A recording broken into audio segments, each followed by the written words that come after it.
ካብ ህልሚ ናብ ግብሪ ናብ ዓወት ንምብጻሕ ክትረኽቡ ዓወት ነሳያ መገዲ ንብልሓት ተስአ በማይን ድሰት ሰላም ዝኸበርኩም ተኸታተልቲ መደብና ንሎም መዓልቲ ብዛዕባ መርዓ ኣብ ተግባር ዝብል መደብ ሒዘልኩም መጽለኹ እዚ ማለት ድማ ኣብ መርዓ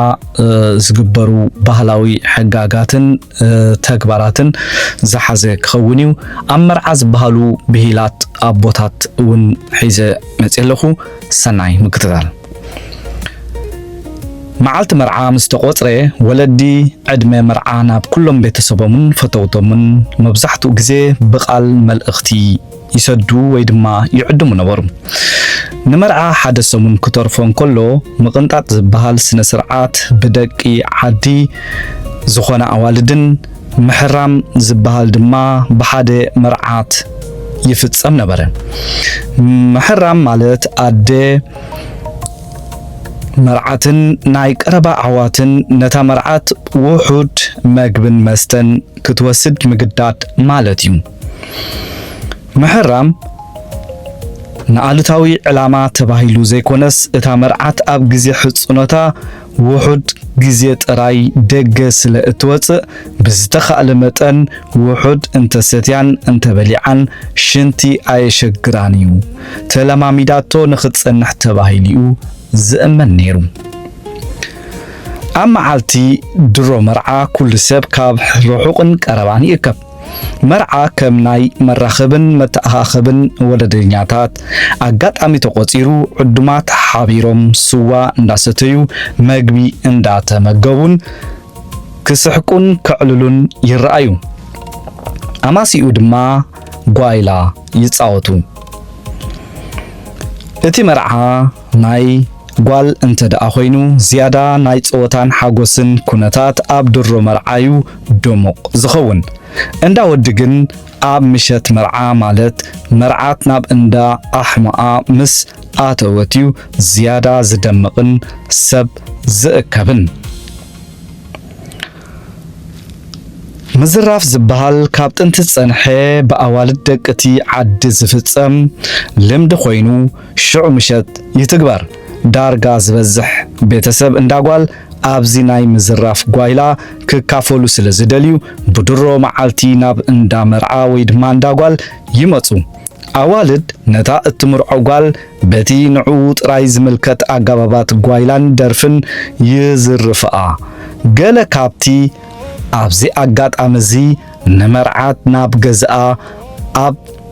اتاتول وان زدرفو درفتات ازس عبيو أرحو دقي أدانوي كين قاقي أرحو بولو أدانوي صحي كلهم شاموني أدانوي شرارايدو يمنو وزته زبل درفتات يدرفلا كمزي اندابلا قوايلا بمصواتن يزرفا زرف أوالد فلوي ريم وي مسل نيرون إذا ما دهر مرعى قصرا بموساد أبزغون معالتي بزد دالولن مغبي يفتسم نبرم من الوقت نزر مزي زابي تنادي عامت ملو بدرفن أشمرون كمزي زسعبن كالن اندابلا يدرفالا نبرم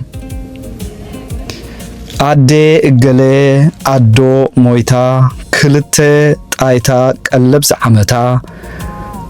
نتحقاقي أدي إجلي أدو مويتا مسل أوالد قلب زعمتا نتحقاقي لا وزتين أب غزي مزراف حادة غزي بخلتي وغن بزقبر سممع مسرت عارك حلفوت كم زآتون زساتفون يقبريو بمسرت عارك حلفوت أعروخ مرعوي حيزم ناب انداغوال بمصا غوايلا يتصاوتو ዓርኪ ሕልፎት ምሸት ምስ ኮነ ከበሮ እንዳወቕዑ ኣሽና ይበለ ዋልታኻ ወይ ድማ መርዓትካ ሒዝካያን ንዓደይ በለ እንዳበሉን ካልእ ደርፍታትን ብኽራር ዋጣ እምብልታ ወዘተ ኣሰንዮም ሙሉእ ለይቲ ክጻወቱ ይሓድሩ። ክጻወቱ ዝሓደሩ ኣብ መንጎ ጸወታ እውን ይምገቡን ስዋ ይሰትዩን እዮም። ኣብዚ እዋን እዚ ድማ ኣየ ስዋ ኣየ መኽቢዒቶ በዓል ባዶኾን ጸሚቓቶ እንዳበሉ ይደርፉ። ንግሆ ምስ ኮነ መርዓውቲ ከከም ሃይማኖቶም ስነ ስርዓት ቃል ኪዳን ይፍጹም። ኣብ መዓልቲ መርዓ ወራዶ መርዓ ዝኾኑ ሰባት ካብ ገዝኦም ተመሪቖም ናብ እንዳጓል ንኽኸዱ ይወፍሩ። ኣዋልድ ደቂ ዓዶም ድማ ጸጽብቑ እንዳደረፋ የፋንዎም። ንኣብነት ወዲ ዓደይ ዕምባባ በለሴ ውፈርሞ ድሓን ተመለስ ወዲ ዓደይ ዕምባባ ሽብጥየ ውፈርሞ ተገዘም ከብትየ ወዘተ ይደርፋሎም። ኣብዚ ግዜ እዚ እቶም ዓበይቲ ኣብ ኣፍራስን ኣብ ቅልትን ብምውጣሕ መንእስያት ድማ እንዳዘለሉን እንዳተጻወቱን ናብ እንዳጓል ይጓዓዙ። ኣብ ቅርዓት ዓዲ እንዳጓል ምስ በጽሑ ጻዕዳ ጨርቂ ኣብ ርእሶም ይኣስሩሞ ሽቦ ለጋው ሽቦ እንዳበሉ ገለ ካብቶም ድማ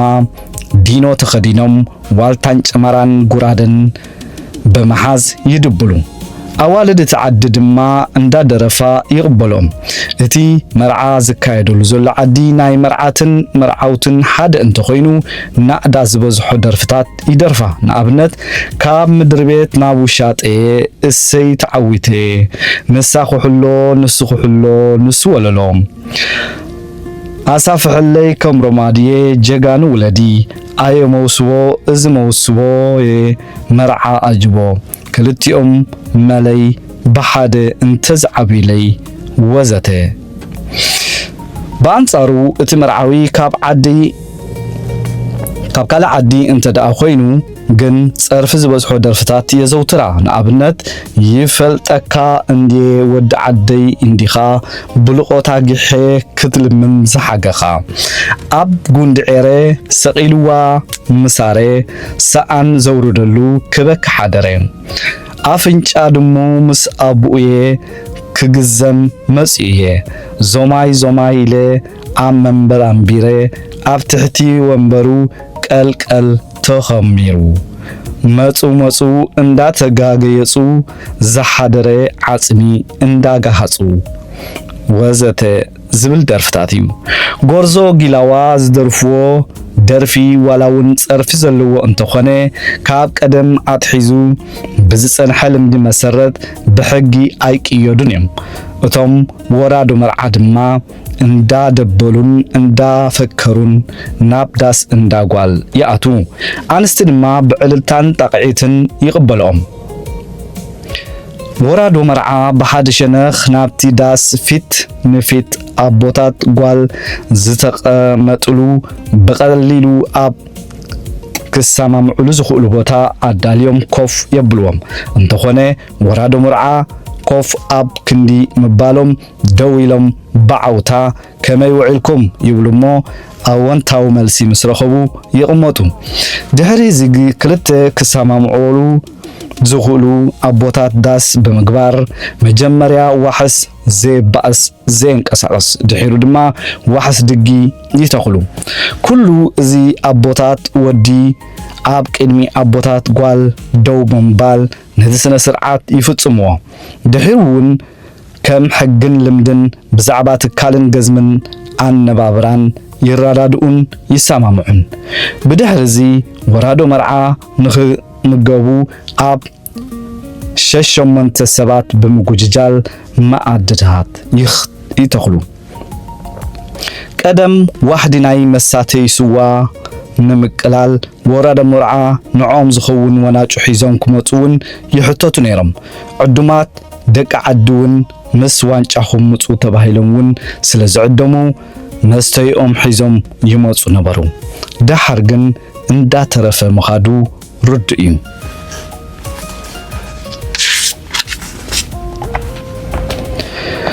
ወራድ መርዓ እንዳተመገቡ ከለው ገለ ካብቶም ዓበይቲ ድምጾም ዓው መንባል ጥዑም ስዋ ይብሉሞ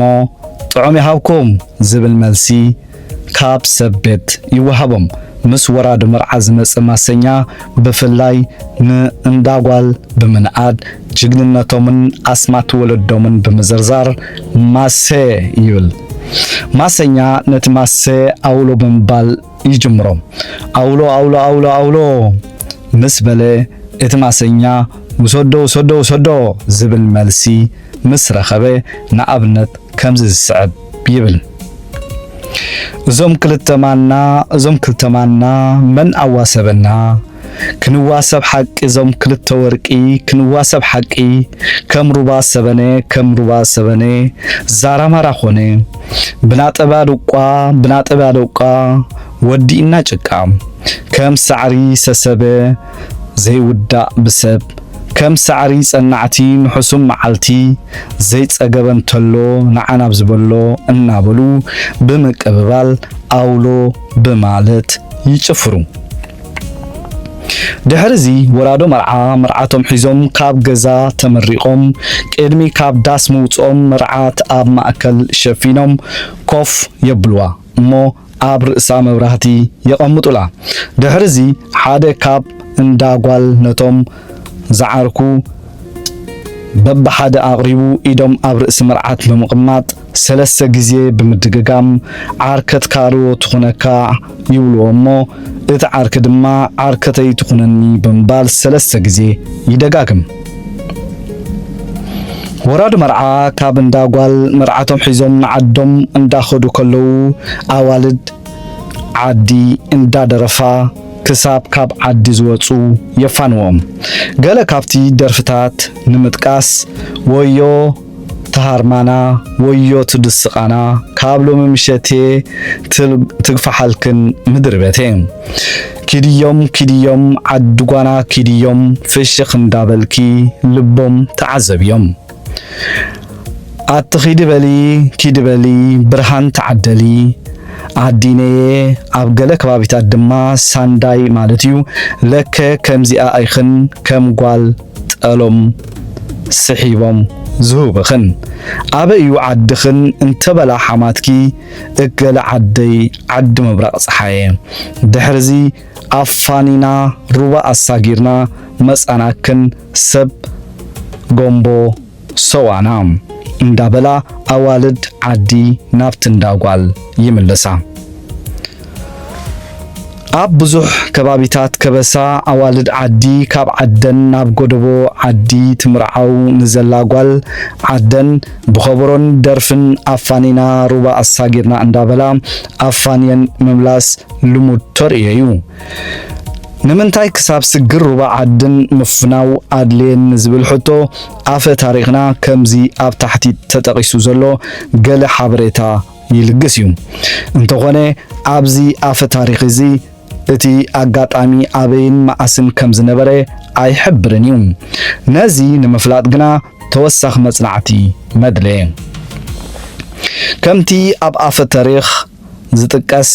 ካብ ቀደም ዘመንና ጀሚሩ ዶባት ናይ ዓድታት ብተፈጥሮኣዊ ምልክታት ከም ሩባታትን ጎቦታትን እዩ ዝፍለጥ ኣፈ ታሪኽ ከም ዝዘንትዎ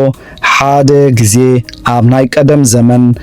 ኣብ ሓደ ቦታ ከበሳ ኣብ መንጎ ደቂ ክልተ ጎደቦ ዓድታት መርዓ ንምግባር ንመርዓ ድሕሪ ምቁጻር እንዳወዲ ናብ እንዳጓል መርዓ ይወርዱ እንተኾነ እንዳወዲ ብቁንጭና እታ ዝተዋህበቶም መርዓት ኣይ ዓገቡን ብፍላይ ኣዕሩኽ መርዓዊ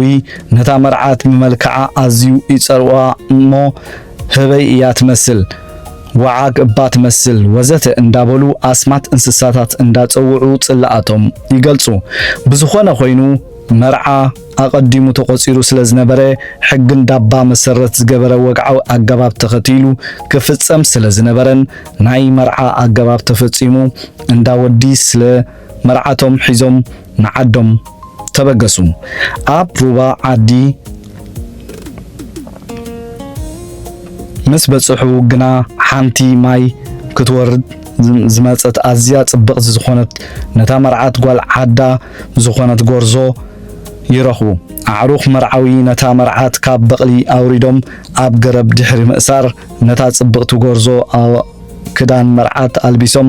ብሓይሊ ብምዝራፍ ሒዞማ ንዓዶም ወሲዶም ንመርዓዊ ከም መርዓቱ ኣቕሪቦም ኣረከብዎም። ካብ ህልሚ ናብ ግብሪ ናብ ዓወት ንምብጻሕ ክትረኽቡ ዓወት ነሳያ መገዲ ንግልሓት ትስአ ብማይ ንድሰት